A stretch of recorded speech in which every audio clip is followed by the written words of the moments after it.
going on, guys? You guys are tuning into the Night Crew podcast. The podcast for those who thrive at nights and wouldn't trade it for the world. And if the thought of you guys waking up at 5 a.m. to go to work physically and mentally makes you ill, you're in the right place. Let's go! The nights are dark and full of terrors. But this is where we belong. When the streets are empty and the city sleeps, we keep watch, we keep moving, we keep the lights on. Welcome to the Night Crew. Where the world slows down, but the stories never stop. Stay sharp, stay ready, and ride with us till dawn.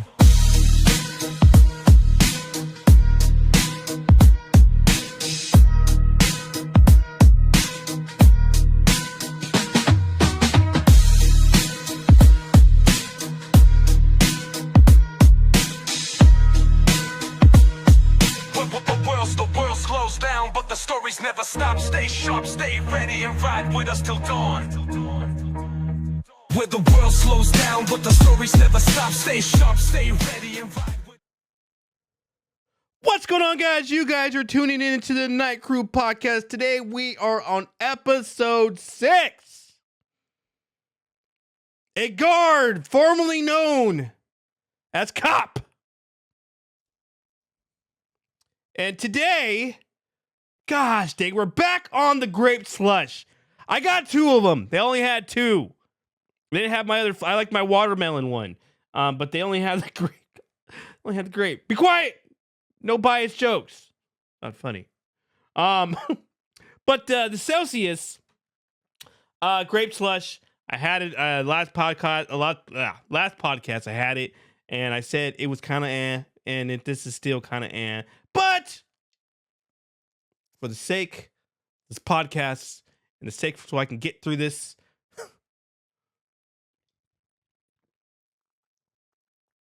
oh, all right, there we go. So I know that I'm gonna get a lot of kickback on this, and some may argue with me. But I believe at the end of this podcast, we will all be able to concur on a lot of these things and similarities as it comes to this podcast that we're doing. Now, I believe, and I've been wanting to talk about this for a long time, okay? But I wanted to make sure I gather some resources and I do some research. And I make sure that whatever I'm saying, that it makes sense. That I'm not just saying it because I'm being biased. I'm not just saying it because cops treat security guards like crap sometimes, like that redhead stepchild. I'm doing it because I truly believe that that the information that I gathered to be true. And if it's not true, it could be something that I can actually sit through an argument with somebody and make my point. So, but I believe that ex-law enforcement officers struggle to transition into the roles of a private security officer or guard. Because of the roles, authority levels, objectives are fundamentally different. And there's so many reasons why many former cops do not always make great security guards. And I figured that a lot of ex-cops come into the private sector thinking it's just going to be an extension of their old job. Okay. They're like, I do this, baby. I do this. But they quickly realize it's a whole different world in the private sector. You know, they're used to having authority. They're having backup. I just watched a video from Kern County Activities of one law enforcement officer was attempting to detain someone, and you have 4 more other law enforcement officers plus a cruiser in the area participating in the detainment and the arrest of this individual. Private security,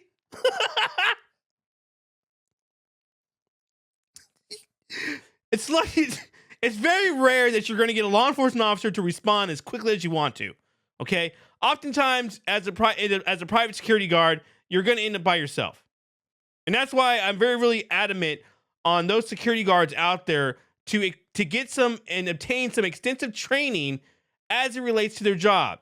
Okay, and I not to take boxing classes, but to learn defensive holds and techniques as it is seen to be less, it's not so much of an eyesore. And it's socially acceptable when someone sees a security guard doing that rather than manhandling and punching them in the face. Anyway, um, but it's going to be a lot harder for law enforcement officers be able to make an arrest. Okay, because they don't have their buddy to back them up. And but in security, it's more about prevention, observation, and de-escalation. Okay, if I can say it just one more time for everyone to hear: prevention, observation, de-escalation. Okay, I know it sounds so boring. A law enforcement officer, 10 years of experience of law enforcement experience, and he has to come to prevention, observation, and de-escalation? No. And for those that work the private sector, and I worked along the side of police officers that are working in a security role.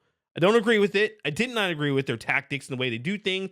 But hey, we're two different people, and they have their job objective, and I have my job objective. And I bet you guys have seen ex-police officers try to police a site location instead of following client expectations. Whatever's on a post order, we have, most security companies have post orders, larger ones at least, have post orders for the client directives. And law enforcement officers, ex-law enforcement officers, have struggle to follow those client expectations and what they're wanting. And they don't take very good instruction and directives from their superiors on the security level. And they feel that their law enforcement background makes them the ultimate authority. And have you guys ever had to deal with an ex-law enforcement officer that still has that cop mindset? I have. I deal with security guards with the cop mindset that I don't necessarily agree with. Okay, but it is what it is. I believe that law enforcement officers have different mindsets in training. Law enforcement officers are typically trained to enforce laws, investigate crimes, make arrests. They are proactive in seeking out and stopping illegal activity.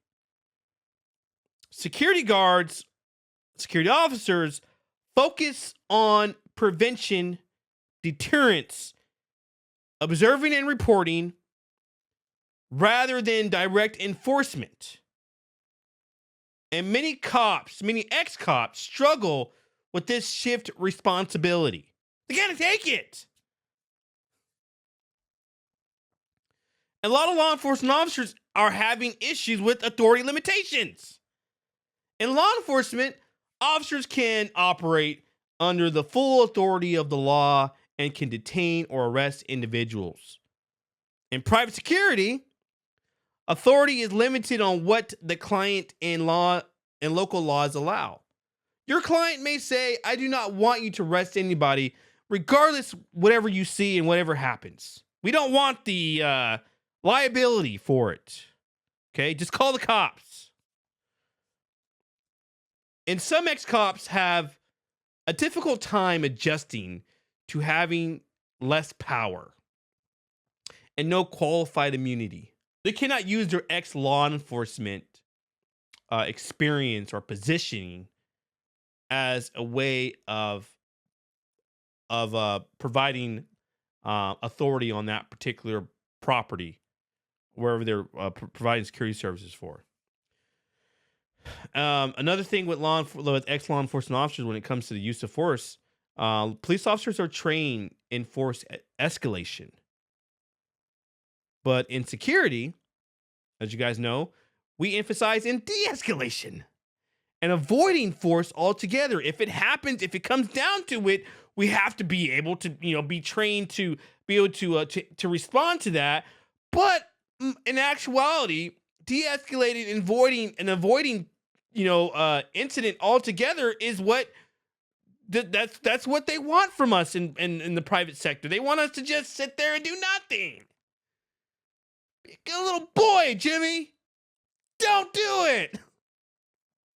Oh, I'm gonna do it, Mama.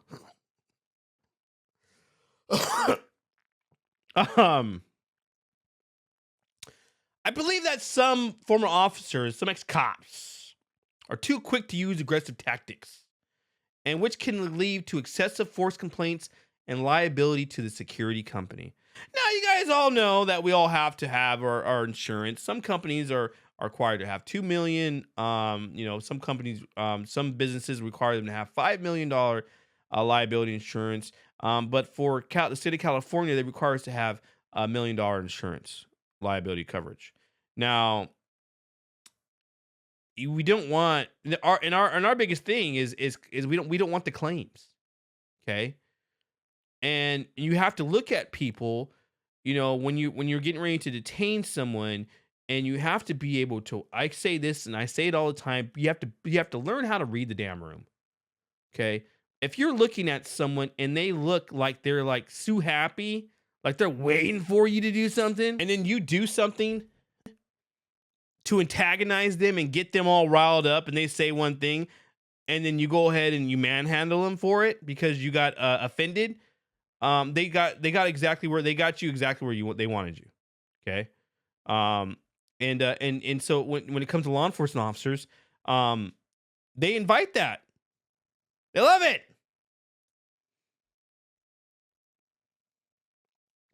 Now, as it relates to the customer service aspect, private security guards, we are always interacting with people, employees, guests, and in most times in a helpful and approachable manner. Not everybody looks approachable, but and a lot of ex-cops, I mean, you guys have had conversations with them. They have like this dry sense of humor. Sometimes they kind of come off rude. It's like sometimes they don't even want to have a conversation with you when you're asking them questions. They're just like, yeah, okay. Like you're like that little kid that's tugging on an adult person's leg, and he's like, "Come on, get off, man. Get sick of you. Get off." That's a lot of times ex-law enforcement interactions are usually authoritative. And rather than providing customer service, this job makes them less effective in the corporate and hospitality security roles. Okay, they're not going to be good around people. They're not going to be good in working in a hospitality setting where they have to be nice, be kind to people, and security work follows company. A lot of times we have to follow company policies and client expectations. We don't follow these rules in legal enforcement. And a lot of former law enforcement officers may resist taking direction from security managers and corporate clients, believing their policies and background make them that ultimate authority. And so they're not going to want to follow your rules. They say, my rules are better. Or, I know the law. I can handle this. I can do this. I'm a ex-law enforcement officer. Some cops have this over resilience on prior expectations and assume their law enforcement experience is enough, and they don't have to adapt to the nuances of private security. Stuck in their old ways. It's their training. That's what they're used to. That's what they do. You put a uniform on them, they still feel the same. They're wearing the same damn equipment as they were carrying when they were working in law enforcement. I mean, what? I mean, you feel like you feel like you carry an authoritative role. And they may neglect site-specific protocols. They're not going to pay attention to these post orders. They're going to look at a post order, they're going to be like, and understanding the difference between public law and enforcement and private property security. They have a problem with understanding the differences between those two. And some security companies hesitate to hire ex-cops because of liability and insurance concerns. And it's due to the increased risk of liability, especially if they still operate in this police mentality. You know, they haven't really changed much. Even when you interview them, they still carry that law enforcement background with them. I mean, honestly, it could be the same thing as military. I have huge issues with military, ex-military, working and transitioning into the private sector. Because a lot of these, when we look at law enforcement and we look at military, even though today we're not talking about military, but when we look at law enforcement military, they are, security is proactive and law enforcement is reactive to things. We're here as private security. We're always trying to stop things from escalating, and law enforcement just waits for it to escalate. They'll just sit there if you guys, downtown area, sometimes you'll see law enforcement officers just sitting in the middle, just sitting there, just kicking back, and they just wait for somebody to get into just one little pushy match. And then you see them running. Hey. Put your head behind your back.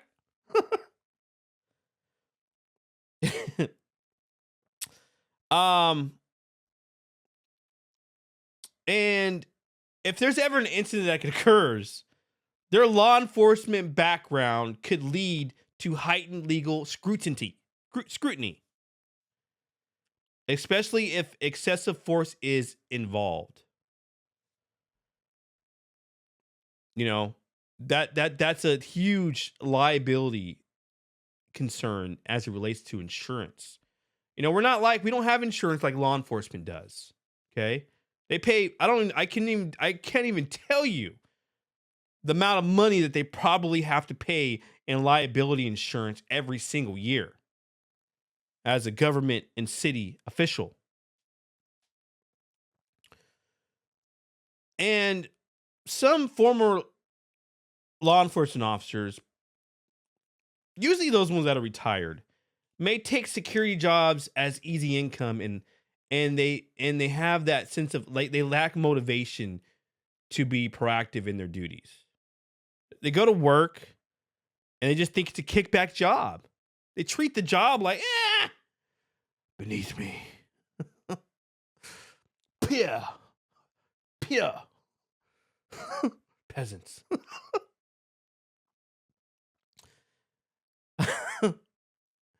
And so they get into this role of complacency and that lack of adaptability. They don't want to adapt to the new job, the new role that they're in. They're just like, security sucks.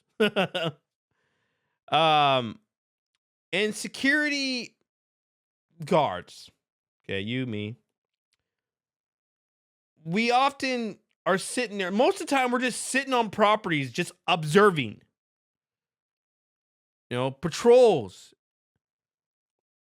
finding, doing preventive measures, providing a presence.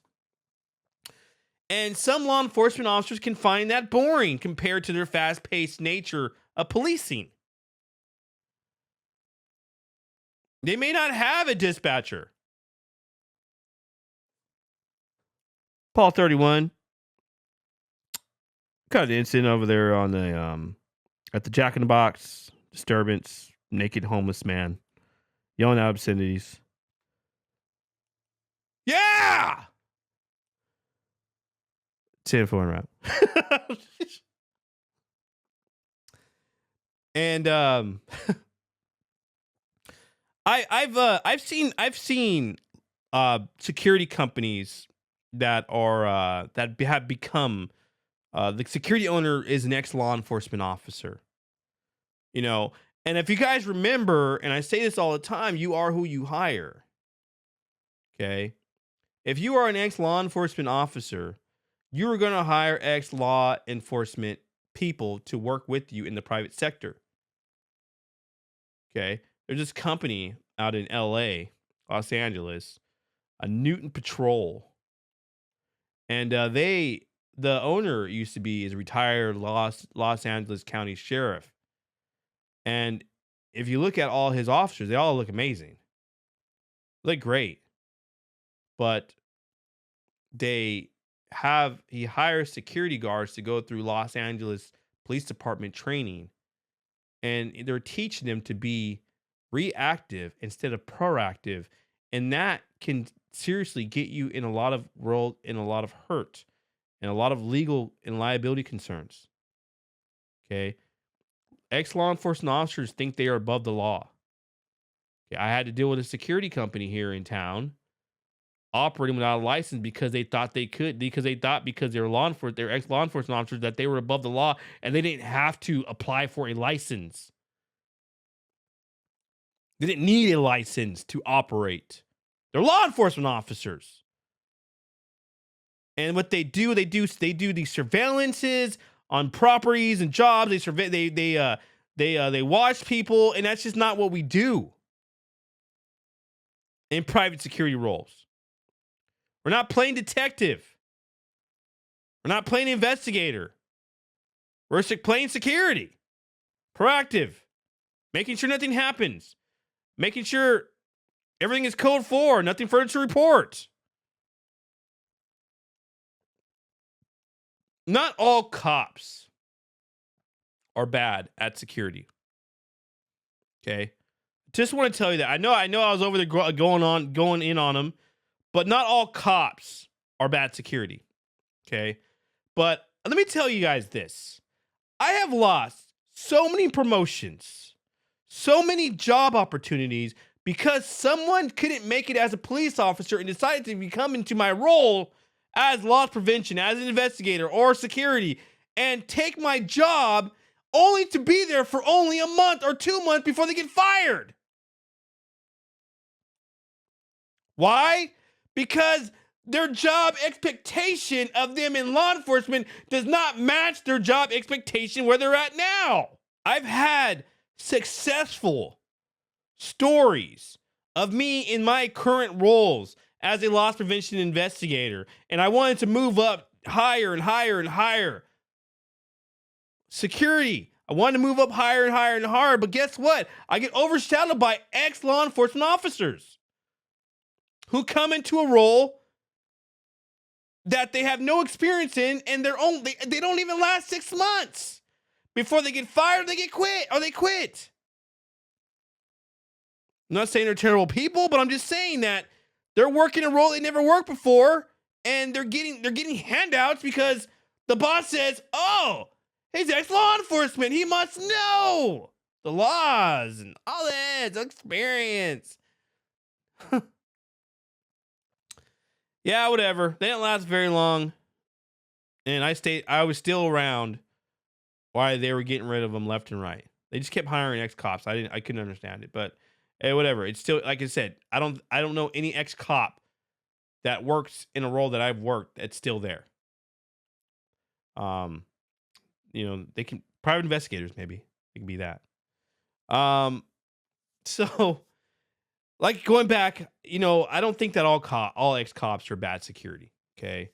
I think there are some expectations, and some law enforcement officers do successfully transition into security, especially those that adapt to the private sector mindset. They understand it. They emphasize customer service and de-escalation.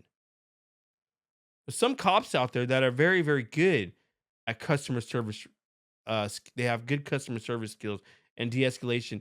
And I tell this to everybody: the best people to hire in the private sector are those that possess good customer service skills. I've spoken to background investigators, spoken to law enforcement, and I say, what makes a good police officer? And they say, ones that have good customer service skills, ones that know how to talk to people. And I concur. I truly believe that a good cop possesses good customer service skills. And that good cop that gets out of law enforcement, retires, and decides that he still wants to be a part of something. He finds a job landing in private security. And not only does he bring that law enforcement background, but he also brings that great customer service experience that he had created for himself, and he uses it in the current role that he's in now. And ex-law enforcement officers, if they can understand that the authority is different from when they were cops, I truly believe that private security would be a great job for them to have.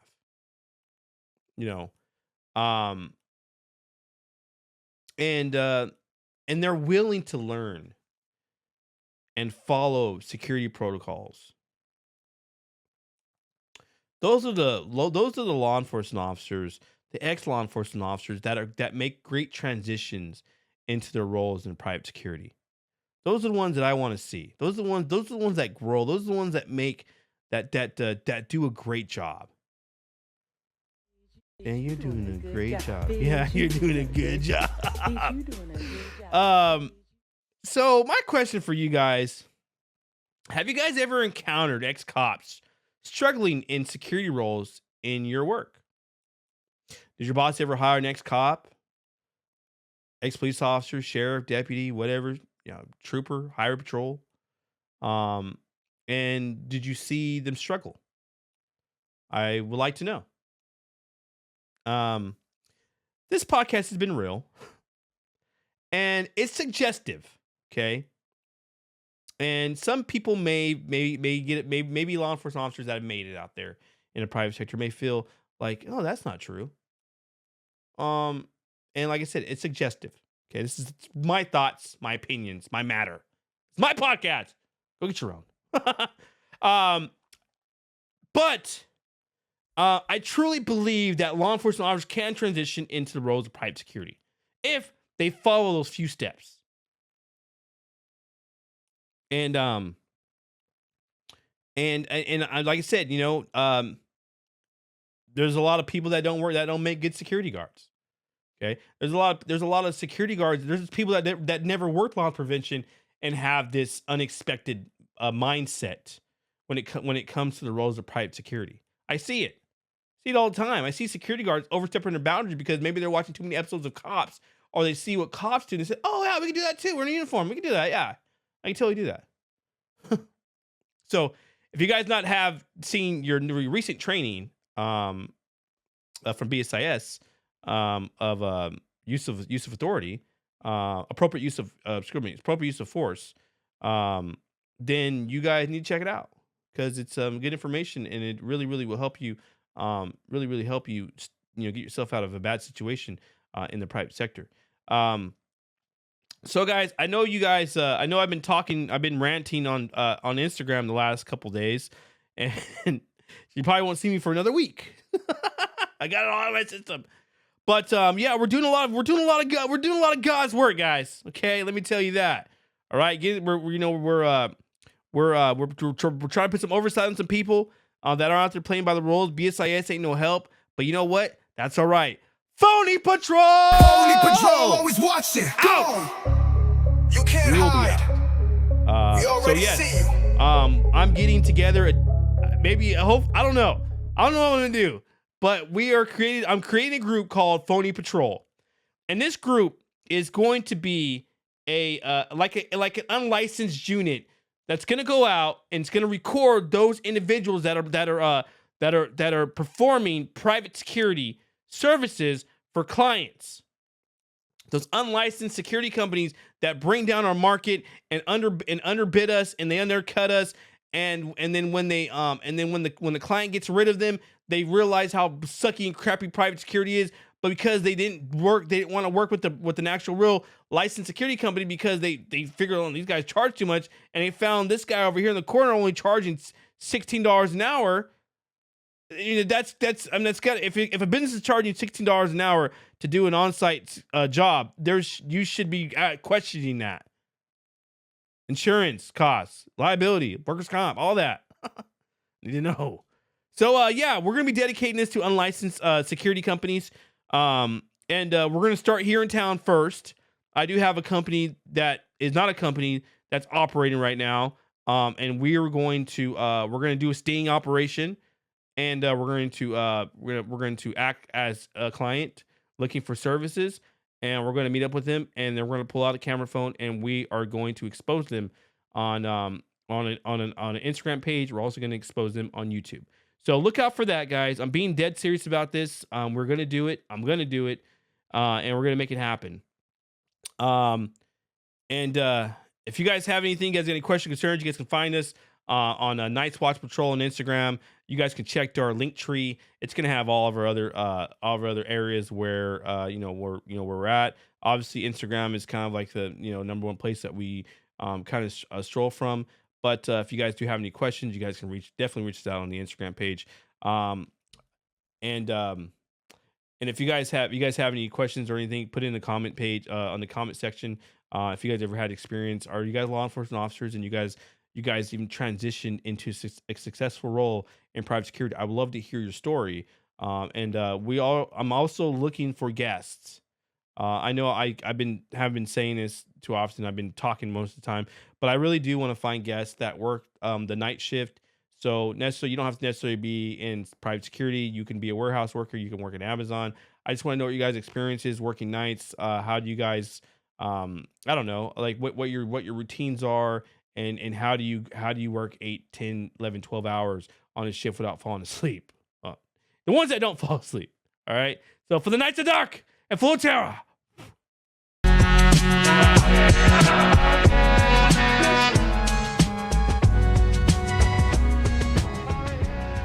This has been the Night Crew. Stay sharp. Stay safe. I'll catch you on the next shift.